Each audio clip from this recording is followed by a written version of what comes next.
Un balneario ubicado a 200 kilómetros de la ciudad de Concepción.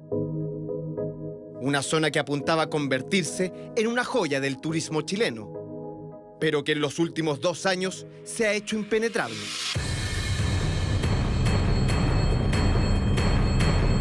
Dominado por el miedo, atentados y quemas de casas a veraneantes y gente local. Un pueblo que decidimos visitar porque varios de sus vecinos han tenido que abandonar sus propiedades y huir para no ser víctimas de la violencia.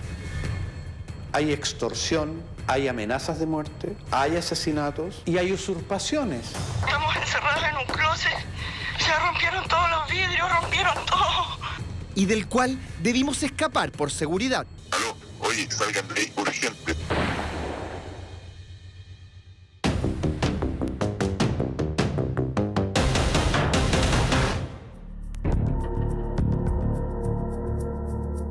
Domingo, 7 de la mañana, e ingresamos a Quidico. No se ve prácticamente nadie en la calle. Sin detenernos mucho tiempo, llegamos al retén de Quidico. Acá deberían haber 15 funcionarios en servicio. Sin embargo, hay solo 6. El 70% de la dotación policial que protege el pueblo está con licencia por estrés. Podemos ver aquí el muro cómo está. Está lleno de impactos de bala. Se nota en estos muros tan gruesos los agujeros que dejan los disparos. Este lugar ha sido foco de por lo menos 7 ataques armados en los últimos 3 años. Y la única camioneta que tenía carabineros para movilizarse rápidamente por sectores rurales fue baleada y está fuera de uso. Y lo curioso que está al lado de un jardín de infantes. Aquí a esta casa le han llegado balazos, o sea, arriba se mostraban los cristales todos rotos. Antes de venir a este lugar, entrevistamos a más de 8 personas que tuvieron que dejar sus hogares en este balneario. Algunos que llegaron a vivir a Quidico encantados por sus playas y naturaleza. Otros que nacieron y se criaron en esta costa, como es la historia de Marta.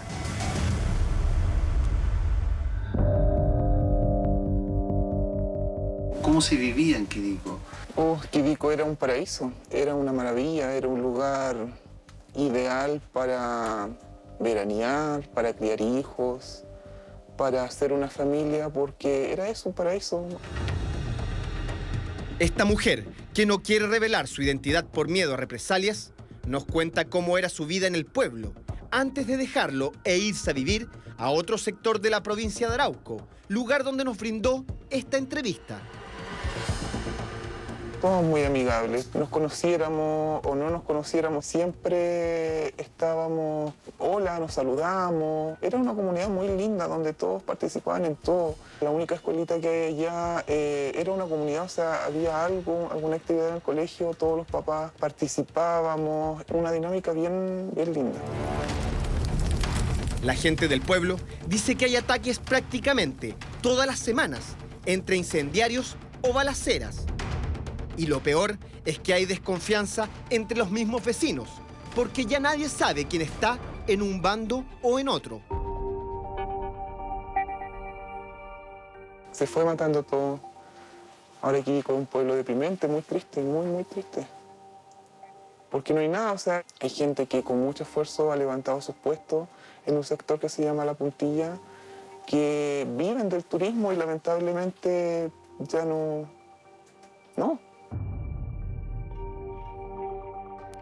Hay mucho miedo, hay mucha desconfianza. ¿Esto ha creado desconfianza y miedo entre los vecinos?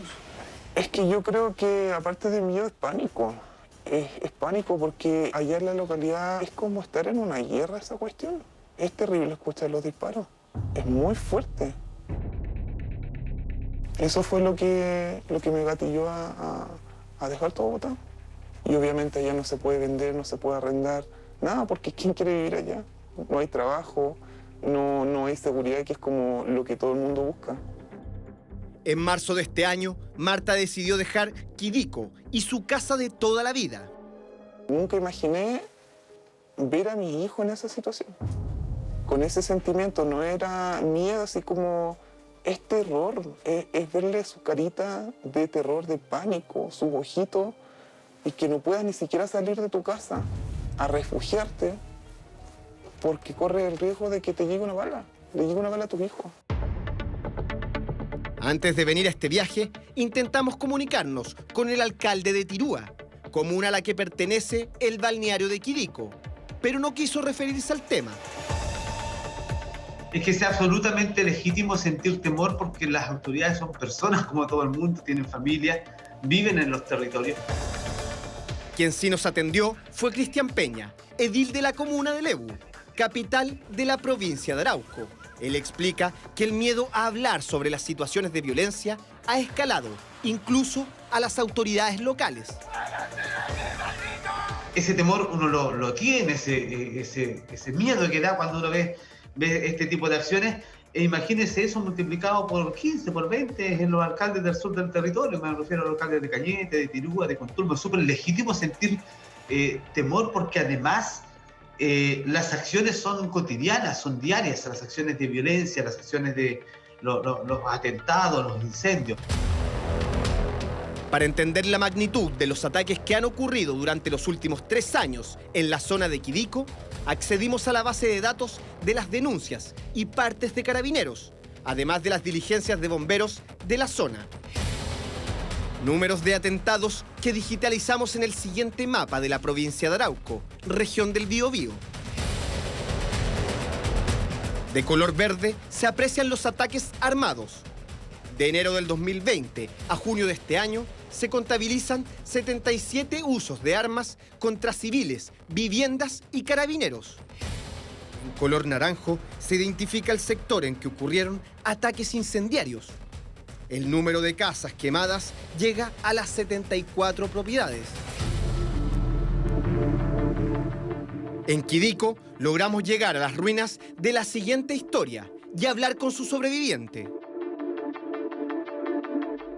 Ellos tenían que quemar algo que doliera, que le doliera al pueblo, que le doliera a la zona. Porque Quidico se identificaba tanto por sus pescadores, por su caleta y todo eso, pero también se identificaba con el castillo de Quidico.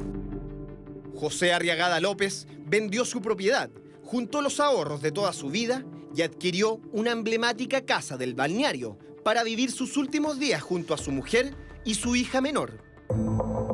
Yo tengo 67 años ahora. Después de toda una vida de trabajo, digo, ya está bueno, ya no vamos, descansemos, aprovechemos lo que tenemos ahí y disfrutemos con lo que nos queda. Pero cuesta mucho volver a renacer, a la edad sobre todo de uno. Cuesta mucho, muchísimo. Esto pasó el 6 de agosto de 2025 de la tarde, no se me va a olvidar nunca esa fecha. Ese día jueves, hace 2 años, José, su mujer y su hija vivieron el peor día de sus vidas, que quedó registrado en este audio.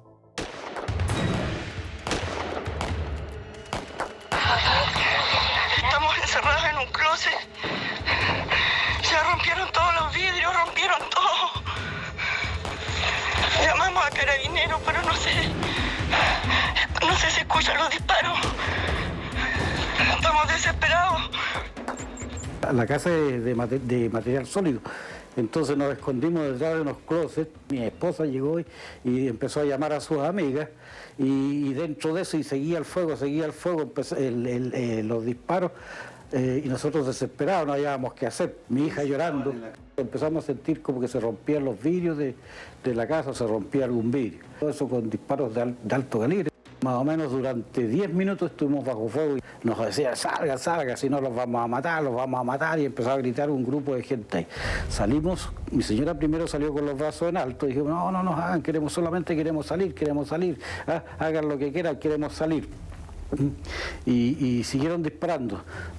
Tomamos el auto, nos metimos al auto con mi señora y mi hija y para poder arrancar.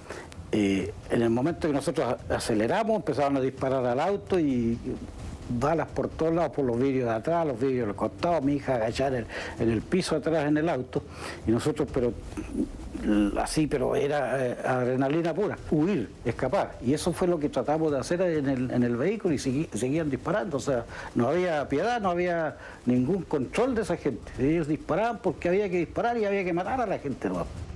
Finalmente lograron escapar con lo opuesto y desde lejos vieron como su casa era envuelta por las llamas.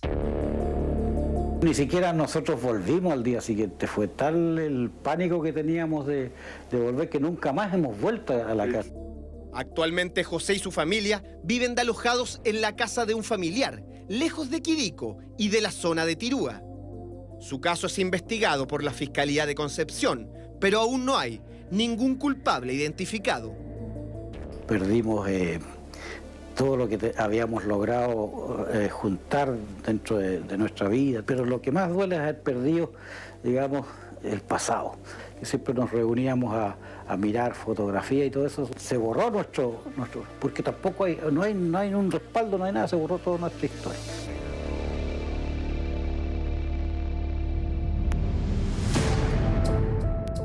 Ocho de la mañana con 15 minutos y seguimos recorriendo la ciudad. Quidico, antes de vivir bajo esta violencia, tenía más de 1.500 habitantes y una posta de la red de salud para asistencias médicas que aún sigue funcionando.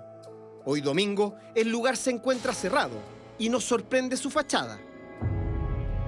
Impacto de perdigones, el impacto de una bala de alto calibre. Aquí hay 3 más. Ahí arriba también. O sea, en este pueblo no se respeta ni el mismo consultorio que está hecho para la misma gente de aquí del lugar. Sobre los casos tratados en este reportaje y por las demás quemas de viviendas en Quidico, actualmente no existe ningún detenido. La fiscal regional del Biobío explica las razones. Se ha tornado dificultoso la concurrencia de la policía a estos lugares, a cada uno de estos lugares donde ocurren estos hechos, en forma oportuna. Y entonces va pasando el tiempo, horas, días, a veces, incluso más, incluso hay casos en los que nunca hemos podido llegar, eventualmente, y perdemos esa evidencia inicial. Marcela Cartagena agrega que otro de los factores es el miedo de las personas de hablar o hacer denuncias formales. Porque alguien dirá, bueno, si yo hablo y digo fue tal persona o creo que fue tal persona, efectivamente esas personas pueden tomar represalias contra mí, ¿no es cierto? Y esa es otra desventaja que nosotros tenemos para poder esclarecer hechos como los que usted me está planteando. Para la autoridad local, los ataques son causados por bandas delictuales que usan la causa mapuche como excusa para operar y controlar la zona. Acá hay una industria del robo de madera, hay una industria del narcotráfico que opera en un territorio que ha ido teniendo las condiciones ideales para operar, con mucho miedo, con abandono del Estado, en donde los jóvenes no tienen ninguna otra alternativa que meterse en el delito, que termina siendo lucrativo. Esto no hay que ser sociólogo ni un investigador como para entender que cuando el Estado abandona un territorio, ¿quién se va a hacer cargo? Se va a hacer cargo el delito. El delito va a ser quien al final termine sustentando a las personas del territorio que no ven en el Estado una respuesta. Nos dirigimos a conocer a otra familia víctima de la violencia. Mi relación con Quidico es de toda la vida. Es de mi mamá, es de mis abuelos. Y yo, desde que tengo uso de razón, tengo fotos desde antes de un año en Quidico. Y terminó siendo mi lugar escogido para hacer mi casa y el lugar escogido para vivir fue Quidico. El arquitecto Giovanni Barbieri, luego de estudiar, trabajar y conocer a su actual pareja en España, decidió volver a Quidico a construir la casa donde pretendía permanecer el resto de su vida. Yo tengo relación con Quidico de toda la vida y de toda la vida, momentos maravillosos, los años 90, los 2000, los mejores momentos de Quidico y yo los quería perpetuar. No era una cabaña, no era una casita en la playa, quería implementar ideas de arquitectura. Era la casa de mi pareja, era la casa donde queríamos ver a mi hijo crecer. Pero sí, efectivamente, era todo lo que yo tenía. Sin embargo, este arquitecto de 41 años relata que su sueño fue destruido un día 6 de agosto del año 2020. Era una casa bien particular que se podía proteger, tenía ciertos mecanismos, terrazas móviles que cerraban, no había ninguna ventana, no había nada que fuese de fácil acceso, pero fueron mucha gente, cortaron árboles, metieron árboles al interior de la casa, trataron de incendiarla como quisieron, nosotros lo habíamos hecho de un material ignífugo, no pudieron prenderla, pero destruyeron todo lo que podrían destruir. Estaba baleada entera con armamento pesado, con balas de todo calibre. Se metieron, destruyeron y robaron todo lo que pudieron. Actuaron en total impunidad porque no podía acercarse ni fuerzas especiales, ni carabineros, ni nadie. Tuvieron todo el tiempo del mundo. Pasaron días para que se pudiera abrir el camino para poder ir a ver qué es lo que había pasado con la casa. Ahí quedó la casa, ¿no? y está todavía en ruina. No podemos arriesgarnos a ir a buscar nada de lo que hay ahí porque es peligroso. 2 años después del ataque, entramos a la casa, con el nerviosismo propio de saber que estamos en un lugar de alto riesgo. Era una casa cargada de personalización, de sueños, de ideas. Había muchas cosas en paralelo con la casa. Y uno habla de una casa que es material, que no sé qué, que no sé cuánto tú podrías decir, pero hay mucho más allá. Aunque hoy Giovanni debió dejar para siempre Quidico y perdió toda la inversión realizada en la construcción de su casa, advierte que su historia no se compara con otras víctimas del sector. Yo no soy ni de lejos la peor historia, ni el tipo que ha sufrido más, ni el que quedó más en la calle, pero ni lejos. O sea, yo de las historias que conozco soy bastante afortunado. Me ha pasado muy poco. Ya son casi las 10 de la mañana y seguimos recorriendo el pueblo de Quidico. Nos dirigimos a ver uno de los principales centros turísticos de este lugar.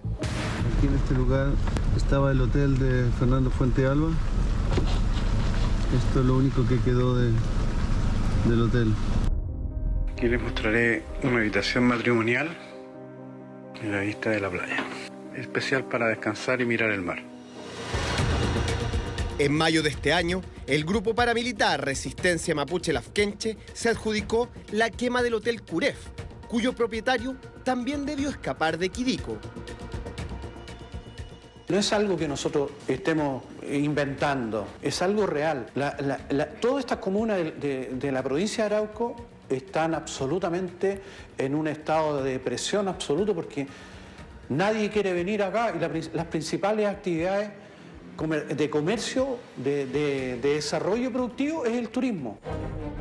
Fernando Fuentealba relata que la zona lleva casi 2 décadas observando casos de ataques en carreteras y quemas de camiones, pero estos siempre estuvieron relacionados a grupos que luchaban contra las industrias forestales o comunidades mapuches que reclamaban grandes predios para impedir su explotación comercial.